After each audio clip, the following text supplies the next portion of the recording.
అంత అభివృద్ధి అయిన దేశంలో, అంత అభివృద్ధి అయిన ఆరోగ్య యంత్రాంగం ఉన్న దేశంలో ఆ రకమైన లైన్ తీసుకుంటే మన దేశానికి ఏమిచ్చింది? ఆ లైన్ తీసుకుంది.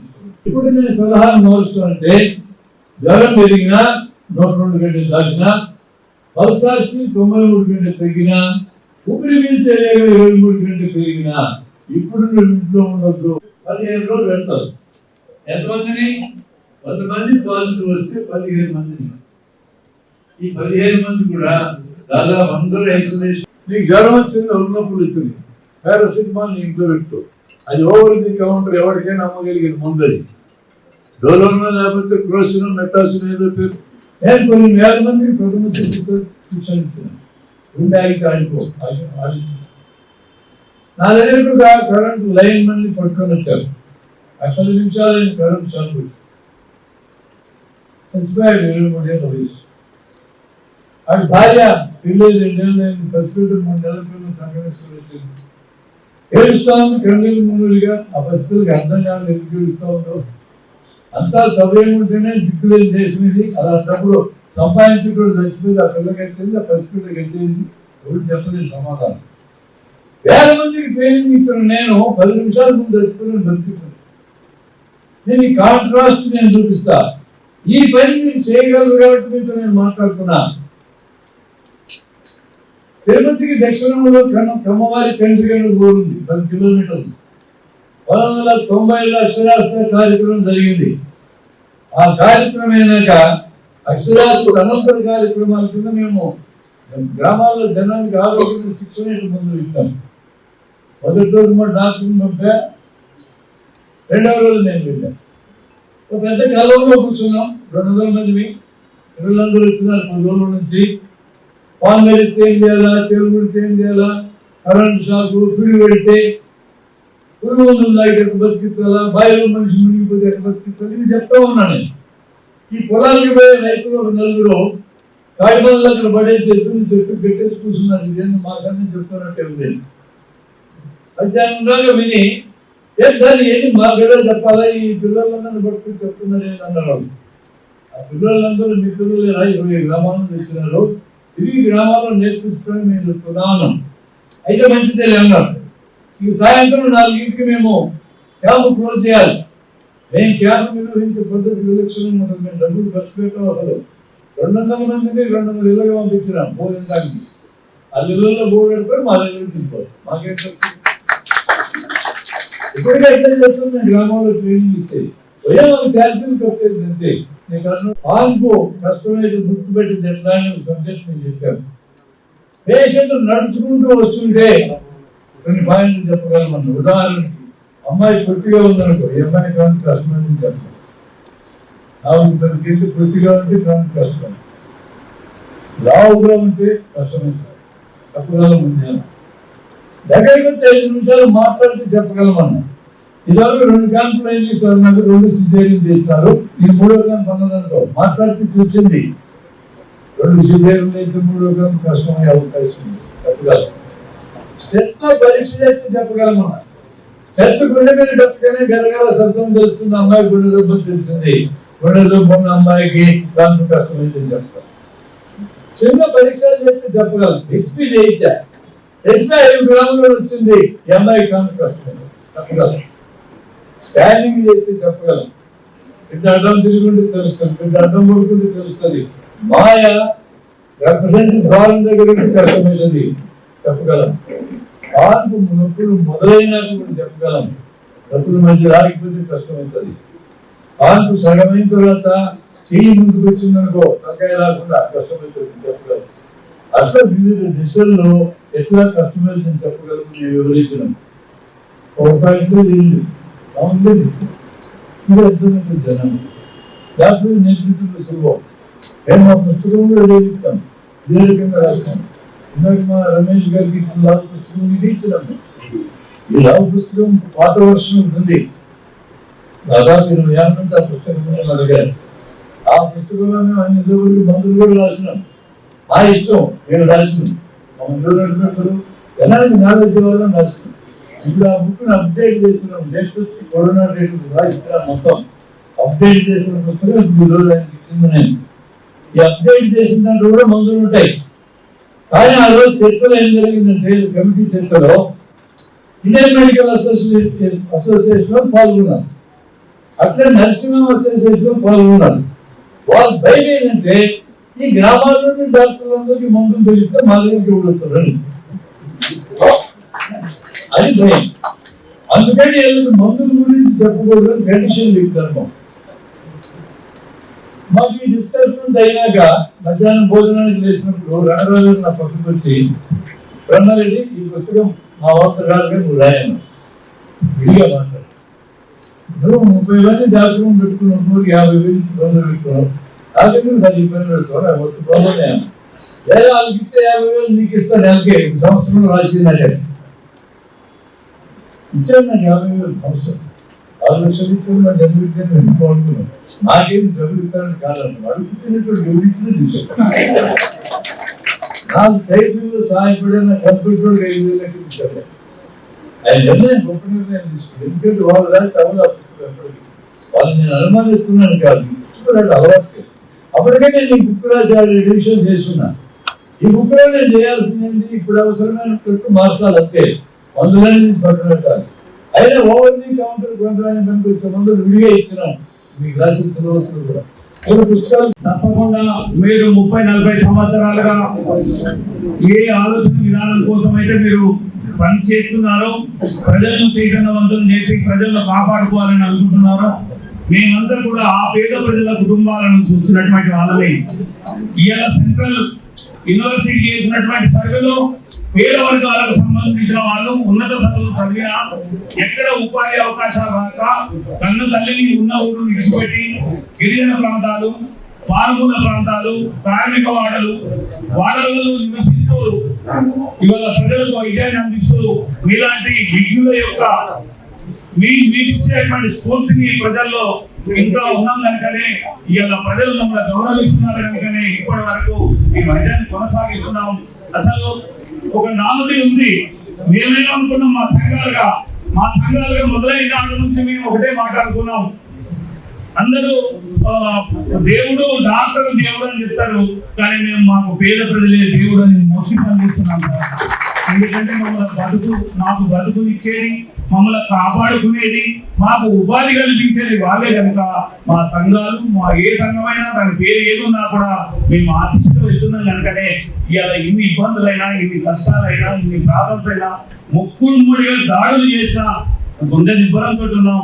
తప్పకుండా సాధించగలుగుతాం అనేటువంటి నమ్మకంతో ఆ నమ్మకంతో ఉన్నాం. తప్పకుండా ఆ కళలు నిజం చేస్తాం. ప్రొఫెసర్ కోదండ రామ్ గారు 2 నిమిషాల్లో మన దగ్గరికి వస్తున్నారు. 150 మందితో మనం సమావేశం ఏర్పాటు చేద్దాం, చర్చ చేద్దాం అనుకుని కింద మిగతాలు మాట్లాడినాం. అప్పటికి మా నాయకులేమో లేదు నీకు అర్థం కావట్లేదు, ఇక్కడ వద్దు వేరే హాల్ చూడము అని కూడా అన్నారు. ఆయన వద్దులే మనం ఇంతమందికి అనుకున్నాం కదా, మళ్ళీ ఎక్కువైతే ఎట్లా అంటే లేదని ఈ హాల్ షిఫ్ట్ అయ్యాను. కింది హాల్ నుంచి 300 మంది ఇక్కడ అయిపోతారు కదా అని ఇక్కడికి షిఫ్ట్ అయ్యాను. వీడికి షిఫ్ట్ అయ్యి 300 కుర్చీలు ఎక్కేస్తాను నేను కూర్చుంటే, ఇప్పుడేమో అసలు నాడేమో ఇట్లా అయిపోయింది పరిస్థితి. మీరు అందరూ నిలబడాల్సి వస్తుంది, కానీ నిలబడి కూడా దీన్ని జయప్రదం చేస్తున్నారు చూడండి. అది అంటే మనం ఇది అవసరం అని ఎంతగా భావిస్తున్నాం అనేది అర్థమవుతా ఉంది. సో ఈ స్ఫూర్తి భవిష్యత్తులో కూడా మన ఉద్యమంలో మనం డిమాండ్ సాధించే వరకు కూడా ఇదే స్ఫూర్తిని కొనసాగిద్దాం. ఇప్పుడు అయితే మనం ఇక్కడ సమావేశమైనాం కాబట్టి మనం ప్రభుత్వాన్ని ఏం అడుగుతున్నాం అనేది ఒక తీర్మాన రూపంలో మనం ప్రవేశపెట్టి మీరు అందరూ కనుక ఆ తీర్మానాన్ని అంగీకరిస్తే, లేదా ఏదైనా 1-2 సలహాలు సూచనలు మార్పులు ఏదైనా చెప్తే కూడా చేసి ఆ తీర్మానాన్ని మళ్ళా ప్రభుత్వానికి కూడా మనం పంపుదాం, మినిస్టర్ గారికి అదేవిధంగా ముఖ్యమంత్రి గారికి. సో ఆ తీర్మానాన్ని శంకర్ మిర్జా గారు చదివి వినిపించాల్సిందిగా ప్రపోజ్ చేయాల్సిందిగా కోరుతున్నాను. ధన్యవాదాలు సార్. ఏ లక్ష్యం కోసం, ఏ ఆశయం కోసం తెలంగాణ ఉద్యమానికి 60 సంవత్సరాల చరిత్ర ఉంటే గ్రామీణ వైద్యుల వృత్తి పరిరక్షణ కోసం, వృత్తిని గౌరవించే విధంగా చేయడం కోసం పేరు ఏదైనా, సంఘం ఏదైనా, నాయకుడు ఎవరైనా నిరంతరం 30 సంవత్సరాలుగా జరుగుతున్నటువంటి ఈ పోరాటం సఫలం కావాలని, దీంతో ఇదే లాస్ట్ మళ్ళీ ఇంకొకసారి గ్రామీణ వైద్యులు గుర్తింపు కావాలనే అడిగే అవకాశం రాదని ఆలోచించి దీనికి అన్ని విధాల ఆలోచన చేస్తున్నామని తెలియజేస్తూ, ఆనాడు ఏదైతే మనమంతా పోరాడి కొట్లాడి ఆనాడు ఉమ్మడి ఆంధ్రప్రదేశ్ రాష్ట్రంలో 6/10/2009 నాడు GOMS 1273 ద్వారా 4,32,00,000 నిధులు మంజూరు చేసి రాష్ట్రంలో 22 సెంటర్లు మొదటి విడత, రెండవసారి 15 సెంటర్లు, 37 సెంటర్ల ద్వారా 2010 నుంచి 2013 వరకు శిక్షణ ఇచ్చినటువంటి 12,900 మంది గ్రామీణ వైద్యులకు వెంటనే పరీక్షలు నిర్వహించి సర్టిఫికెట్లు జారీ చేయాలని తీర్మానం చేస్తున్నారు. ఈ తీర్మానాన్ని నేను ప్రవేశపెడుతున్నాను. అదేవిధంగా శిక్షణ మధ్యలో అంటే 200 రూపాయలు డీడీలు కట్టి శిక్షణ కొనసాగుతున్నటువంటి క్రమంలో మహోత్తరమైన తెలంగాణ ఉద్యమం ముందుకు రావడం, ఆనాడు ఇచ్చినటువంటి పెద్దలు కీర్తిశేషులు వైఎస్ రాజశేఖర రెడ్డి గారి మరణం సంభవించడం, మరి మధ్యలో ఆగిపోయినటువంటి వాళ్ళందరికీ అదేవిధంగా డీడీలు కట్టి అండర్ ఏజ్ పేరుతో మరి శిక్షణ కూడా పాల్గొనే వాళ్ళకి కొంత నమ్మకం లేక అప్పటి వరకు ఇది అవుతుందో కాదు అని ఉన్నటువంటి వాళ్ళకి కూడా ఇప్పటి వరకు ఈ వృత్తిలో కొనసాగుతున్న గ్రామీణ వైద్యుల అందరికీ కూడా వెంటనే శిక్షణ తరగతులు ఇచ్చి సర్టిఫికెట్లు జారీ చేయాలని ఒక తీర్మానాన్ని ప్రవేశపెడుతున్నాం. కాంగ్రెస్ పార్టీ 2023 శాసనసభ ఎన్నికల్లో అభయ హస్తం మేనిఫెస్టో హామీ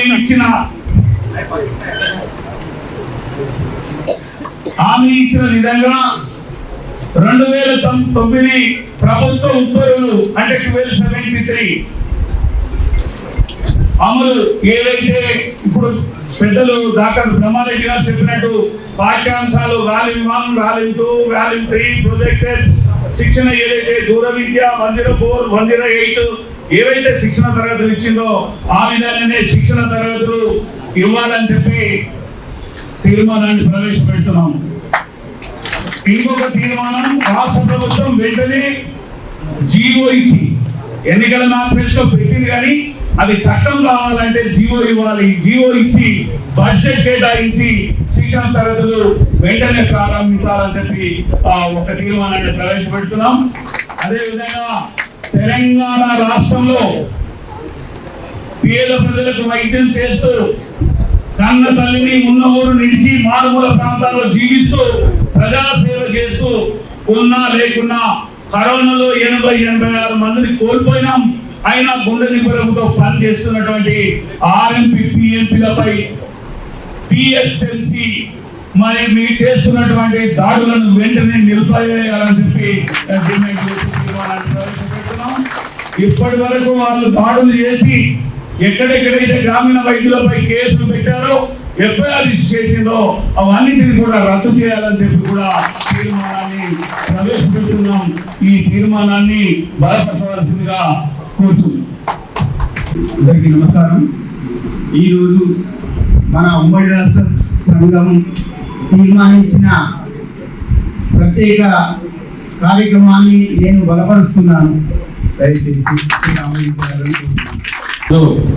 ఏదైతే మన గౌరవ శంకరన్న గారు తీర్మానాన్ని ప్రవేశపెట్టారో ఆ తీర్మానాన్ని అందరికీ సఫలితమైతే అందరూ చేతుల్లో ప్రతి ఒక్కరు గట్టిగా చెప్పడంతో ఈ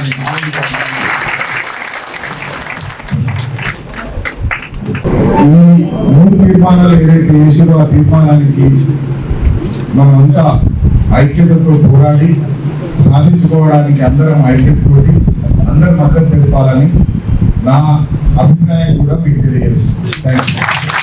ఈరోజు ఈ వేదికను ఏర్పాటు చేసి మరి ఈ వేదిక నుంచి అప్పుడు ఉన్నటువంటి ఉమ్మడి రాష్ట్రం ఆంధ్రప్రదేశ్ నుంచి మరి ఇప్పుడు తెలంగాణ సపరేట్ అయిన తర్వాత కూడా మరి కొనసాగుతున్నటువంటి మన ఉద్యమం ఏదైతుందో మన జెండా ఏదైతుందో ఆరోగ్య గుర్తింపు రావడం అనే ఒక అంశంపై నడుస్తున్నటువంటి ఈ ప్రయాణంలో మరి మీతో మేముంటాం, మరి మీరుంటే మీ దాంట్లో మీకు కొన్ని విభేదాల వల్ల ఈ ప్రయాణం ముందుకు సాగలేదు. మరి ఆ ప్రయాణం ముందుకు రావాలంటే దానికి ఆ ప్రయాణానికి ఒక రథసారథి అనేవాడు ఉండాలి. మరి ఆ రథసారథి ఉంటే ఖచ్చితంగా ఆ ప్రయాణం ముందుకు సాగుతుంది. గతంలో కూడా మరి మనం భారతంలో చూసినట్టయితే రథసారథి శ్రీకృష్ణుడు అనే రథసారథి ఉంటేనే మరి యుద్ధంలో ఆ పాండవులు గెలిచారు. మరి అలాంటి రథసారథి కావాలని మన పెద్దలు కోరుకున్నప్పుడు మరి జన విజ్ఞాన కేంద్రం నుంచి మన రమేష్ గారు, అదేవిధంగా మన బ్రహ్మారెడ్డి గారు, మరి అదేవిధంగా మన గౌరవనీయులు మన తెలంగాణ ఉద్యమం సైతం మన సకల జన సభ్యే అనే విధంగా మరి ప్రతి ఒక్క తెలంగాణ బిడ్డ రోడ్డుపై పట్టి వచ్చి వంట మార్గదర్శి కొట్లాడినటువంటి మరి మన విధంగా ప్రోత్సహించినటువంటి మన కోదండరామ్ సార్ గారు, మరి ముగ్గురు వచ్చి మన పెద్దలు మరి మనకు రథసారథిలో ఉండి మరి మన గమ్యం ఏదైతే ఉందో ఆ గమ్యాన్ని చేర్చి మనకు కావాల్సిన మరి గుర్తింపు ఐడెంటిఫై ఏదైతే ఉందో ఆ వచ్చే దిశగా మరి ఈ రోజు ఈ వీటిని ప్రవేశపెట్టినటువంటి వాటన్నిటి కూడా బలపరుస్తుందని సమావేశం తెలుసుకుంటూ ఉద్యమ రథసారథి మనకు అండగా నిలబడి మన హక్కుల పరిరక్షణ కోసం నిరంతరం మనలో చర్చిస్తున్నటువంటి పెద్దలు ప్రొఫెసర్ కోదండరామ్ గారికి మన చప్పట్ల ద్వారా స్వాగతం.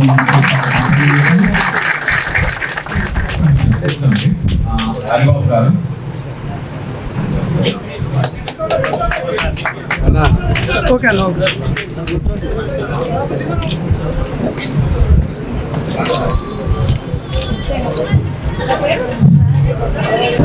పుస్తకాల్ని కోదండరామ్ గారికి బహుకరిస్తున్నారు.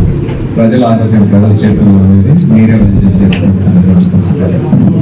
ఈ తీర్మానాలకు ఖచ్చితంగా మేము సంపూర్ణంగా మద్దతిస్తున్నామని చెప్పి తెలియజేస్తుంది. గట్టిగా చెప్పకపోతే ఆ తీర్మానాన్ని మనం కోదండరామ్ సార్ అందరం కలిసి మనం ప్రభుత్వానికి అందజేద్దాం. ఆల్రెడీ ఒక విజ్ఞప్తి కూడా మనం ఇచ్చున్నాం మన మినిస్టర్ గారికి. సో కోదండరామ్ గారు మాట్లాడతారు. తెలంగాణ అనేక అంశాల మీద నీళ్లు నిధులు నియామకాలు అనే పేరుతో పెద్ద ఎత్తున పోరాటాలు జరిగింది. నియామకము అనేది నిరుద్యోగానికి సంబంధించిన అంశం. హాస్పిటల్లో డాక్టర్ల దగ్గర పనిచేసి మనందరం కూడా ఆర్ఎంపీ టీఎంపీలు అందరూ కూడా మీరందరూ కూడా ఆ రోజు ఉద్యమంలో తెలంగాణ ఉద్యమంలో ఎందుకు పాల్గొన్నాం, తెలంగాణ రావాలి, తెలంగాణ రావడం ద్వారా మనకు కూడా ఒక గుర్తింపు వస్తుంది, నిరుద్యోగులందరికీ గుర్తింపు వచ్చినట్టే అనుకున్నారు. అంటే ఆ రోజు డాక్టర్ల దగ్గర పనిచేస్తూ ఉన్న వాళ్ళు 5 ఏళ్ళు 10 ఏళ్ళు పనిచేసి ఆ తర్వాత వాళ్ళు బయటకు వెళ్ళగొడితే లేదా ఏదో కారణాలు ఇస్తే బయటకు వచ్చి నిరుద్యోగులుగా ఉండలేక వైద్య రంగంలో పనిచేసిన వాళ్ళు మళ్ళా ప్రజలకి వైద్య సేవలు అందిస్తూ ఉన్నారు. వాళ్ళని ఈరోజు మోహనా డాక్టర్లు, దొంగ డాక్టర్లు, అనేక పేర్లతోటి పిలుస్తున్న కాలంలో ఎప్పుడో 13 ఏళ్ల క్రితము ట్రైనింగ్ పొంది కూడా అధికారికంగా ట్రైనింగ్ ఇచ్చి కూడా సర్టిఫికెట్ అందక సర్టిఫికెట్ ట్రైనింగ్ పొంది కూడా ప్రభుత్వం ఇవ్వాల్సిన సర్టిఫికెట్ ఇవ్వక ప్రభుత్వం తప్పు జరిగితే ప్రభుత్వం తప్పు చేస్తే ట్రైనింగ్ ఇచ్చింది 4 కోట్లు కేటాయించింది, ట్రైనింగ్ ఇచ్చింది 13,000 మంది ట్రైనింగ్ పొందిన 13,000 మందికి ట్రైనింగ్ ఇవ్వకపోతే ఆ ట్రైనింగ్ పొందిన వాళ్ళకి సర్టిఫికెట్ ఇవ్వకపోతే ఆ తప్పు సర్కారుగా ఆర్ఎంపీ టీఎంపీ డాక్టర్లు.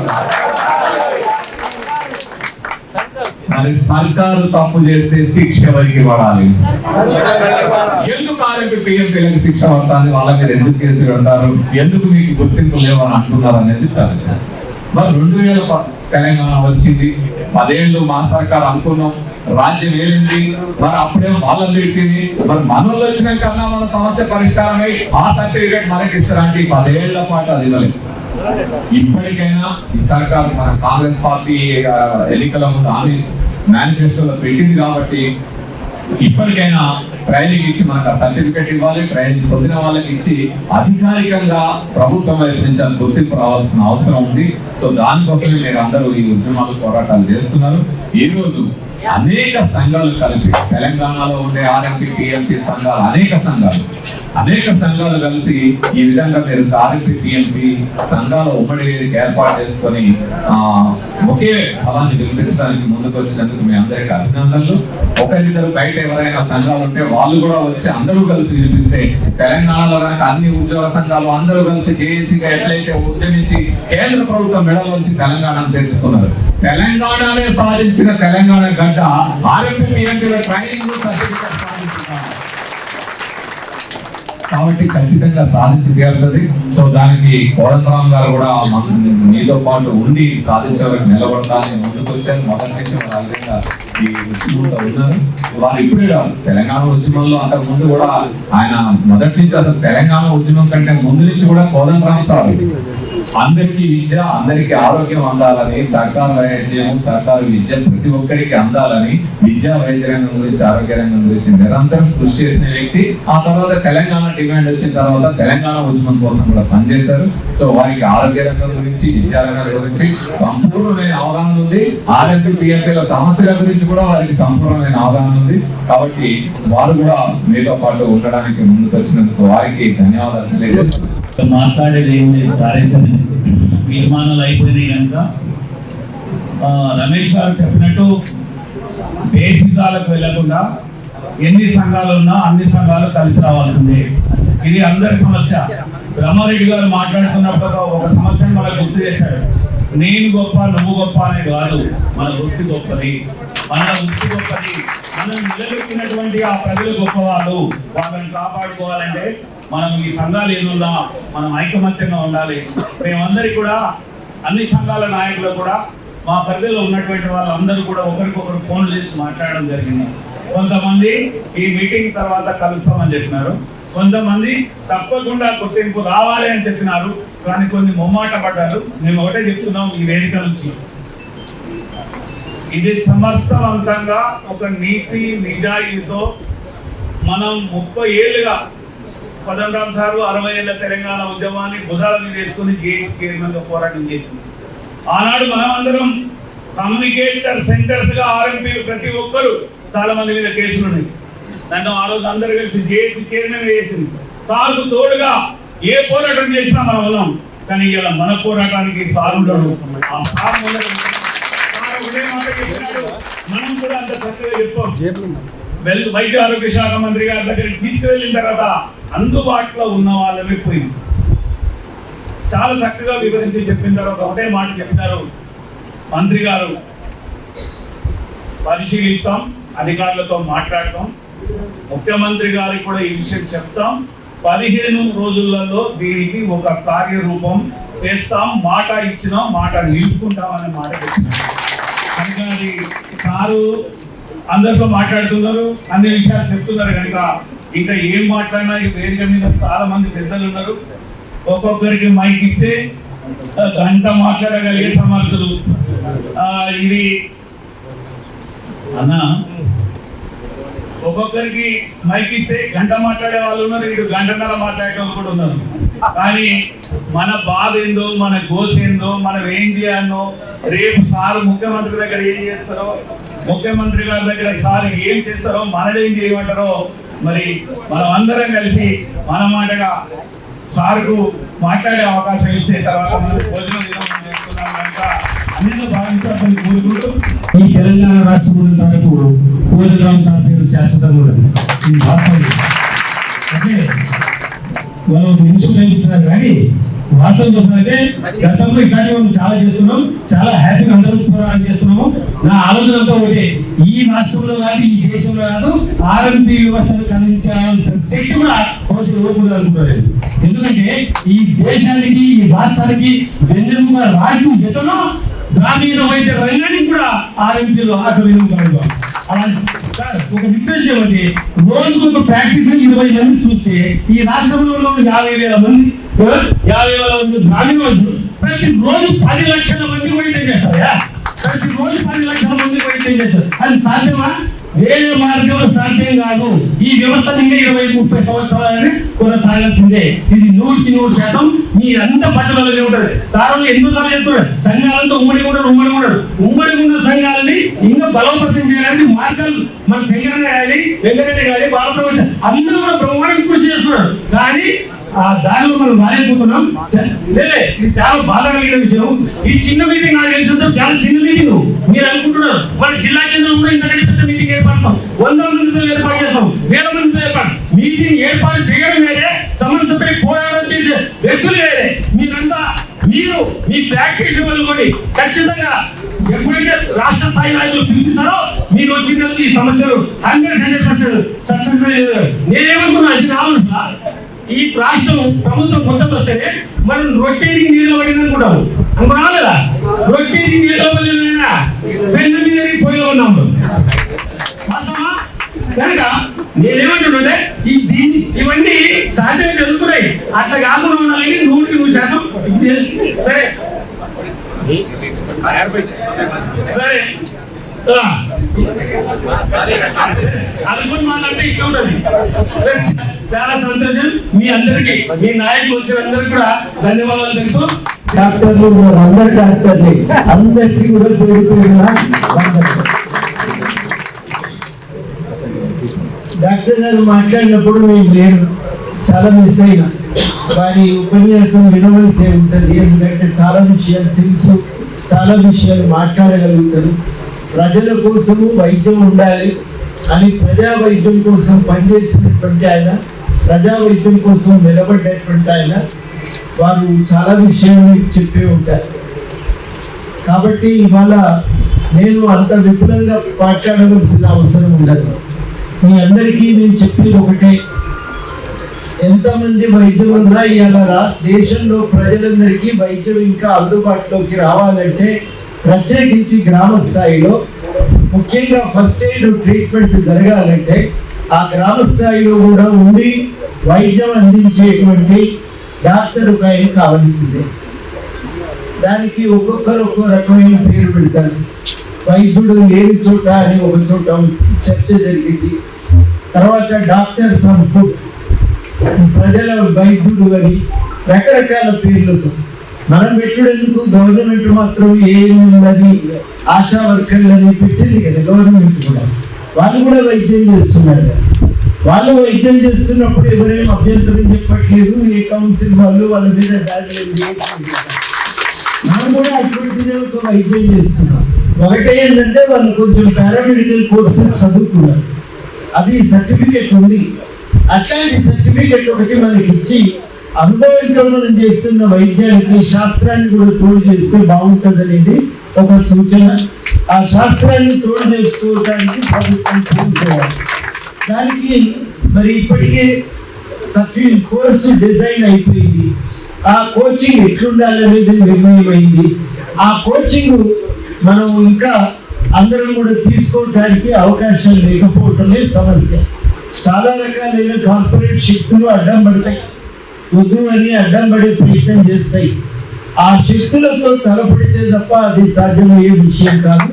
అది మనం అందరం కూడా అర్థం చేసుకోవాలి. అందుకని ఇప్పుడు మనకు ఆ వైద్యం కావాలని అదృష్టం కొద్దీ దామోదర్ రాజనరసింహ గారు నేను చెప్పగానే వివరాలు ఏం అడగలే, చాలా విషయాలు అర్థమయ్యి ఆయన ఏమన్నారంటే ఇది జరగవలసిందే, తప్పకుండా 15 రోజుల లోపల నేను పరిష్కారం చేస్తా అన్నారు. కాబట్టి వారికి మనం సమయం ఇవ్వవలసి ఇస్తాం. పరిష్కారానికి సిద్ధపడ్డప్పుడు సమయం ఇవ్వవలసి ఇస్తాం. మళ్ళా మనం తొందరపడితే తప్పు జరుగుతుంది. ఈసారి పక్కన బందీగా దాన్ని అమలు చేయించుకోవాలి. అడ్డం పడుతుంది నేను అన్నట్టు, కానీ మంత్రి గారు సుముఖంగా ఉన్నప్పుడు మనం ఈ ఆటంకాలు దాటి సాధించుకోవడానికి ఒక అవకాశం కలుగుతుంది. ఈలోగా దాడులు ఆపమని కూడా మంత్రులు గారు అడిగింది. అది మా చేతిలో ఉన్న సంస్థ కాదు, నా చేతిలో ఉంటే నేను ఆదేశించేవాడిని. మా గవర్నమెంట్ చేతిలో ఉన్న నేను ఏదో ఒక రకంగా వాళ్ళని నచ్చజెప్పేవాడిని. ఇది మా గవర్నమెంట్ చేతిలో ఉన్న సంస్థ కాదు. అయితే నేను వాళ్ళతో మాట్లాడగలుగుతాను కాబట్టి నాకున్న అధికారాన్ని నేను ఉపయోగించి వారితో కూడా మాట్లాడతా అని చెప్పి ఆయన ఒక మాట మనకు హామీ ఇవ్వడం జరిగింది. మాట్లాడి ఇట్లాంటివి ఘర్షణలు జరగకుండా, దాడులు జరగకుండా చూస్తా అనేటువంటి మాట కూడా వారు ఆ రోజు స్పష్టంగా చెప్పి ఒక ఊరట కొంత దొరుకుతుందనే ఆశ, ఒక పరిష్కారం, అంతిమ పరిష్కారం కూడా దగ్గరలో ఉందనేటువంటిది ఒక విశ్వాసంతో ఇవాళ మనం ఈ సభ ఏర్పాటు చేస్తున్నాం. ఈ సభ ద్వారా మనం అందరం కూడా గ్రామాల్లోకి వెళ్ళేటప్పుడు మీకు పెద్దలన్నీ చెప్పే ఉంటారు బ్రహ్మారెడ్డి గారు, ఇది వైద్యం అందించడానికి మనం కోరుకోవాలి. ఆ వైద్యం అందించడమే లక్ష్యం. మనం గుర్తు పెట్టుకోవాల్సింది ఏంటంటే మన పరిధిలో ఏం చేయగలమో అక్కడికే ఆగటం మంచిది. లేనిపోని ఆపరేషన్లు మేము చేయగలమని ఎత్తినేసుకొని ఇబ్బందులు పాలై జనాలకు ఇబ్బంది కలిగించి మన మీద ఉన్న విశ్వాసాన్ని కూడా మనం పోకుండా మనం జాగ్రత్త పడాలి. కొన్ని అట్లాంటి జాగ్రత్తలు మనం తీసుకోకపోతే మొత్తంగానే గ్రామీణ వైద్యం అనేది సమస్యలు చిక్కుకుంటుంది అనేది మనం గ్రహించాలి. మనకంటే ఎక్కువ గ్రామీణ వైద్యం దెబ్బతింటది అనేది మనం అర్థం చేసుకోవాలి. ఆ మేరకు మనం ఆ గ్రామీణ వైద్యాన్ని మనం కాపాడటానికి మనం ప్రయత్నం చేయాలి. అది మన బాధ్యతగా ఇవాళ తీర్మానం చేసుకోవాలి. ఎన్ని తీర్మానాలు చేసినా అంతిమంగా ఒక తీర్మానం ఏముండాలి అంటే గ్రామీణ వైద్యాన్ని కాపాడేటువంటి కర్తవ్యంతో మనం పనిచేస్తాము. గ్రామీణ వైద్య వ్యవస్థని కాపాడటానికి గ్రామీణ ప్రజలందరికీ, పేద ప్రజలందరికీ వైద్యాన్ని అందుబాటులో తేవటానికి, ప్రాథమిక చికిత్సను అందుబాటులోకి తేవటానికి మనం కృతనిశ్చయంతో పనిచేస్తామని చెప్పి ఇవాళ మనం తీర్మానించుకోవాలి. ఆ లక్ష్యంతో మనం పనిచేయాలి. ఆ లక్ష్యం మనకుంటే ఊరి ప్రజలు మన వెంట ఉంటారు. మన వెంట ప్రజలు ఉన్నంత కాలం తప్పకుండా ప్రభుత్వం కూడా మనకు కావలసిన సహాయం చేస్తే ఈ విషయాలను మనం గ్రహించి మనం కొంత న్యాయాన్ని సాధించుకునేటువంటి ప్రయత్నం చేయడానికి ఈ జాగ్రత్తలు కూడా పాటించాలని మీ అందరినీ కోరుతున్నాం. వైద్యం అనేది నిజంగా చాలా ఖరీదైనటువంటి వస్తువుగా మారింది. ఒకప్పుడు గవర్నమెంట్ ఆసుపత్రికి పోతే నాడి పెట్టి చూసి డాక్టర్లు వైద్యం చేసేది. మామూలు రోగంతో పోతే కూడా మనకు చాలా చికిత్సలు చేయవలసి వస్తుంది. పరీక్షలు రాస్తున్నారు, చాలా రకాలైనటువంటి చికిత్సలు కూడా వాళ్ళు ప్రయత్నం చేస్తున్నారు. దానితో పేషెంట్ ఒక మామూలు విరేచనాలతో పోయి కూడా 40,000 బిల్లు కట్టి 50,000 బిల్లు కట్టి బయటకు వస్తున్న సందర్భాలు కూడా మనం గ్రహిస్తున్నాం. అట్లాంటి సమస్యలకు ప్రాథమిక స్థాయిలో కనుక వైద్యం జరగగలిగితే నిజానికి అంత తీవ్రమైనటువంటి వ్యాధిగా ముదిరదని వెంటనే పరిష్కారానికి కూడా అవకాశం ఉంది. మా తెలిసిన ఒక ఆయన దగ్గర బంధువే, ఆయనకు ఎవరో టైఫాయిడ్ అని ట్రీట్మెంట్ ఇచ్చింది. వాస్తవానికి 2 సార్లు 3 సార్లు అట్లాగే ఆయనకి మోషన్స్ అవుతా ఉన్నాయి. చివరికి ప్రతిసారి టైఫాయిడ్, డబుల్ టైఫాయిడ్ చెప్తా ఉన్నారు. కానీ లాస్ట్ కు టెస్ట్ పోయేసరికి అది క్యాన్సర్ ముదిరిపోయింది. ఆపరేషన్ చేసిన ఆయన బతకలేని స్థితికి చేరుకున్నారు. మొదటిసారి జాగ్రత్త పడి ఉంటే బాగుంది. కానీ ఇట్లాంటి జాగ్రత్తలు ఇంత పరిజ్ఞానం ఉండి కూడా ఒక్కొక్కసారి ప్రజలకు అందుబాటులోకి రావట్లేదు. మనం కోరుకోవాల్సింది ఏంటంటే మనకు పైన ఒక అద్భుతమైన ప్రజా వ్యవస్థ ఉంటే, ప్రజారోగ్య వ్యవస్థ ఉంటే చాలా బాగుంటుంది అనేది మనం నిర్ణయించుకోవాల్సిన అవసరం ఉంది. గ్రామ స్థాయిలో ఉండే పిహెచ్సితో పాటు దానిపైన ఏరియా హాస్పిటల్, ఆ పైన ఒక మంచి సూపర్ స్పెషాలిటీ హాస్పిటల్ గవర్నమెంట్ రంగంలోనే రావాలని కూడా మనం పట్టుబట్టాలి. ఇక ఇప్పుడు మన మీదకి కార్పొరేట్ కత్తి చూపించినప్పుడు మనం కూడా కార్పొరేట్ రంగాన్ని ఎదుర్కోవటానికి ప్రజారోగ్య వ్యవస్థ మేము కోరుకుంటున్నాము. ప్రజలకు కావాలని నువ్వు వద్దు, నన్ను వద్దంటే నువ్వు కూడా వద్దు. మరి అందరం కలిసి ప్రజారోగ్యాన్ని ప్రభుత్వ ఆసుపత్రులను కాపాడుకుందామని చెప్పి మనం అడగవలసిన అవసరం. ఎనకటి కాలం పోయింది. షట్టర్లో డాక్టర్ కూర్చొని వైద్యం చేసే కాలం పోయింది. మాకు హన్మకొండలో చంద్రమౌళీశ్వరరావు గారు డాక్టర్ ఉండే, పెద్ద మనుషులకు పేరు తెలుస్తుంది ఇప్పటికి కూడా. హన్మకొండ మొత్తానికి ఆయనే డాక్టర్ అవుతుంది. పాటలు పాడుకుంటా కూని రాగాలు తీసుకుంటూ రాడబెట్టి చూసేది. ఆయన కూని రాగం ఆగిపోయిందంటే, ముఖం సీరియస్ అయిందంటే వైద్యం ఏదో సమస్య తీవ్రంగా ఉంది అని అర్థం. లేకపోతే నవ్వుకుంటూ చిట్టి మీద నీకెందుకు ఆయన మందులు అవసరమే లేదని నవ్వుకుంటూ మందులు రాసి పంపించి ఆ కాలం పోయింది. వైద్యం ప్రైవేట్ ప్రాక్టీస్ అంటే అట్లా ఉంది. ఇవాళ మనం ఈ మొత్తం పరిస్థితులను అర్థం చేసుకొని ప్రజారోగ్య వ్యవస్థను కాపాడాలి. అందులో మమ్మల్ని కూడా కలుపుతుంది. అట్లా మనం నిర్ణయం చేయగలిగితే గ్రామ స్థాయిలో నాణ్యమైనటువంటి ఒక ప్రాథమిక వ్యవస్థ ప్రాథమిక చికిత్స మేము ఏర్పాటు చేసి అందజేయగలం కాబట్టి మా అవసరం ఉంది అని చెప్పి మనం చెయ్యాలి. మనం కాకపోతే ఆశా వర్కర్లే కదా, వాళ్ళకేమి ఇచ్చిందో గదే ట్రైనింగ్ మనకు కూడా ఇస్తే మనం కూడా చేసుకోగలం. అంటే వాళ్ళ పాత్ర కొనసాగాలి, వాళ్ళలాగా మనం కూడా మన పాత్రను నిలబెట్టుకోవాలి. వాళ్ళకు గౌరవం ఇచ్చినట్టే మనం కూడా కొంత గౌరవం ఇవ్వాలని, వాళ్ళ మీద నేను తక్కువ చూపుతోనే మాట్లాడతలేదు, మంచి గౌరవంతోనే నేను సూచనలు చేస్తున్నాను. మంచి వైద్యం వాళ్ళు కూడా ఇవ్వగలుగుతున్నారు. వాస్తవానికి కోవిడ్ ను నియంత్రించగలిగినామంటే వాళ్ళు అందజేసిన మాత్రలు చాలా వరకు ఉపయోగపడ్డాయి. అట్లా ఒక ప్రాథమిక ఆరోగ్య వ్యవస్థ అనేది అట్లనే ఉంటుంది, అది ఇంకో రకంగా ఉండదు. అది అర్థం చేసుకుంటే మనం కూడా అర్థమవుతాం. నేను చెప్పేది ఆ ఉద్దేశంలో. అట్లా మనల్ని అర్థం చేసుకొని, మన పాత్రను అర్థం చేసుకొని, మనకు ఒక మనుగడ ఉండేటట్టు చూస్తే, అవకాశం కల్పిస్తే లాభం జరుగుతుంది అనేది మన అందరి అంచనా. దాని ప్రకారము మరి ఒకసారి కొంత విస్తృతంగా గ్రామీణ వైద్యం మీద చర్చ జరిగినప్పుడు రమేష్ గారితోనే మనం ఒక బాధ్యత అప్పగించాల్సి ఏంటంటే మెడికల్ కౌన్సిల్ వాళ్ళని కూడా పిలుద్దాం. గ్రామ స్థాయి ఆరోగ్య వైద్య పరిస్థితులు ఏమున్నాయి, మేమేం చేస్తున్నాం, మీ సూచనలు ఏమన్నా ఉంటే చెప్పండి, కానీ మా కొట్టగొట్టకండి, గ్రామీణ వ్యవస్థ మీతో కలిసి వెళ్ళినాక నాకు కూడా ఫోన్లు వచ్చాయి, సార్ ఎట్లా ఉంటాడు అని కూడా అడిగేది. నీకేమేరుకని పోయిన వైద్య వ్యవస్థని ఇట్లా నాశనం చేస్తే ఎట్లా నేనన్నా, నేను మాట్లాడుతున్నాను. మనం వైద్య వ్యవస్థను మేము ఎవరమేం జోక్యం చేసుకోవట్లేదు, కానీ కొంచెం ప్రాథమిక చికిత్స గ్రామ స్థాయిలో లేకపోతే సమస్య అవుతుంది. దాన్ని మించి ఎవరైనా దుర్వినియోగం చేసి కత్తులు పెటాకులు పెట్టి కోరిక మొదలు పెట్టిందంటే నష్టం. దాన్ని ఆపడానికి మీరు ప్రయత్నం చేసినా మాకు అభ్యంతరం లేదు. చాలా సార్లు పత్రికల్లో అడ్వర్టైజ్మెంట్ వస్తాయి, ఎప్పుడు కూడా దీర్ఘకాలిక రోగాలకే అవి వస్తాయి. మా దగ్గరికి వస్తే ఉబ్బసం పోతుంది, లైంగిక సమస్యలకు అంతిమ పరిష్కారం మా గోళీ ఉంది తెలుసుకోవచ్చు అని అంటారు. ఇట్లాంటివన్నింటినీ మీరు ఆపండి, అవి క్వాక్స్ అంటారు. మనం అట్లా చేయొచ్చు. మనము బీపీ ఎంత ఉంది, ఏ పరిస్థితిలో ఉంది, ప్రాథమిక వైద్యం చేస్తాం. గ్రామీణ స్థాయిలో ఉండే చిన్న చిన్న సమస్యలకు ప్రాథమిక స్థాయిలో చేస్తాం. దానికి తోడు కొన్ని జాగ్రత్తలు ప్రజలకు చెప్తాం. ఇవాళ రోగం రాకుండా చూడటం ప్రధాన కర్తవ్యంగా ఉన్నాయి. మనం కొంత ఆ పని కూడా చేస్తాం, గ్రామానికి సేవ చేస్తామని కూడా మనం కావాలంటే ఒక హామీ ఇవ్వచ్చు. దాంట్లో ఇబ్బంది ఏం లేదు. గ్రామ పంచాయతీకి సూచనలు అందజేయవచ్చు తరచుగా. అది ఒక పని మనం అదనంగా మనకు అప్పగిస్తే మనకి ఏం అభ్యంతరం లేదు. ఆ సూచనలు కూడా మనం చేయగలుగుతాం.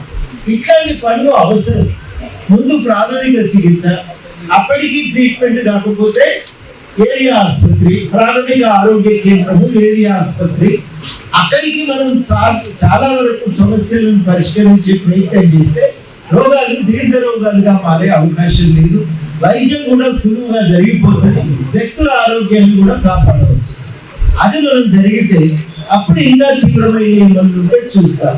కనుక నివారణ, ప్రాథమిక వైద్యము, అది 3 స్థాయిలో, అదే కానప్పుడు ఉన్నత స్థాయిలో సూపర్ స్పెషాలిటీ వైద్యం, ఇది మనకు కర్తవ్యంగా ఉండాలని ఒక బ్రిటిష్ నమూనా నుంచి మనం ఒక ఆరోగ్య వ్యవస్థను దిగుమతి చేస్తాం.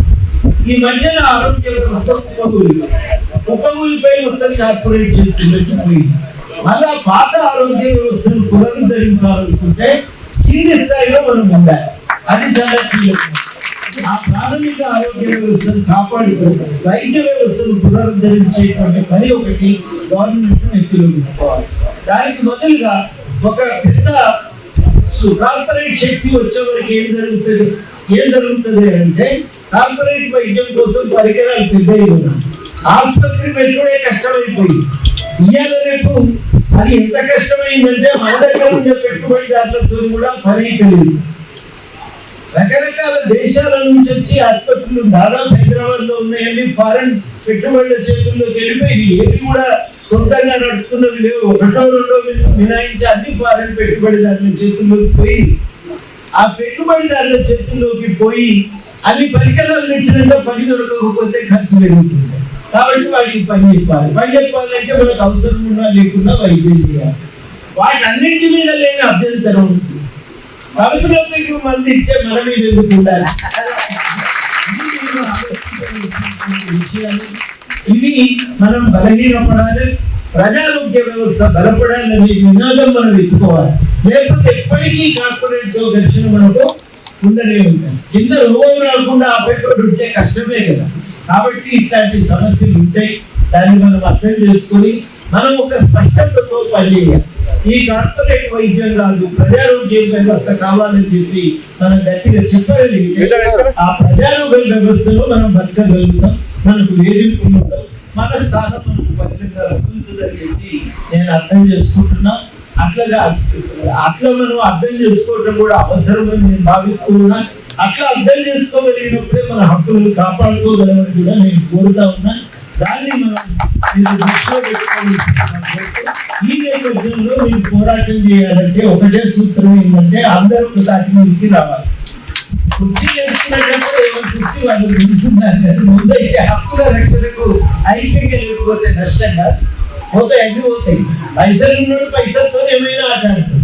పైసలు లేనివాడు మళ్ళా మనం కనీసం ఈ పద్ధతుల్లోనైనా మనల్ని మనం కాపాడుకోకపోతే ఇబ్బంది వస్తుంది తప్పకుండా. అందుకని మనం ఐక్యంగా ఉండాలి.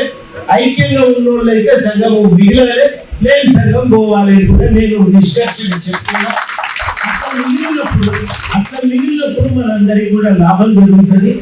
ఇక అయినాక ఈ హక్కు సాధించుకున్నాక మీరు ఏం చేస్తారో అప్పుడు ఇబ్బంది మేము అడగం కానీ అప్పటిదాకా మాత్రం ఈ ఐక్యతను కాపాడుకోకపోతే నష్టం వస్తుంది.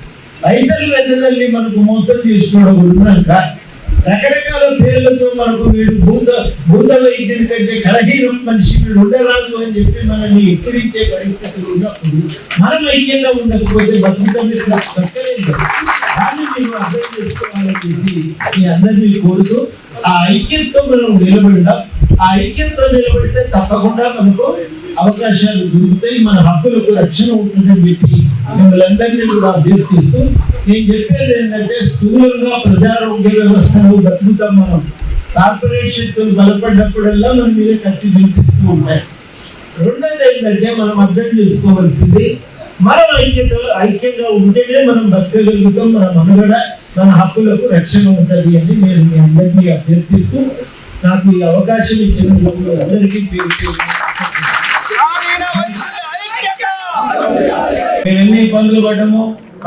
కరోనాలో బతికి బయటపడమే కష్టం. అసలు బతికే పరిస్థితి కూడా మాకు లేదు.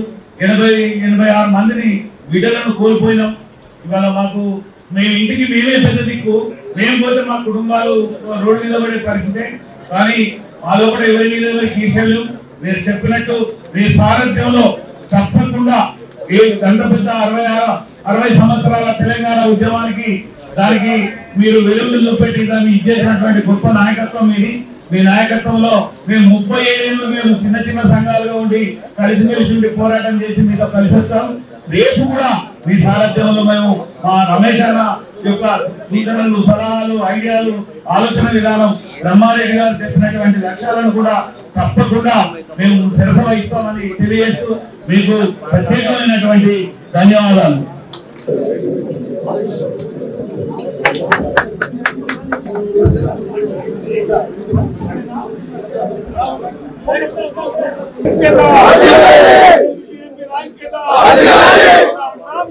సాధించే వరకు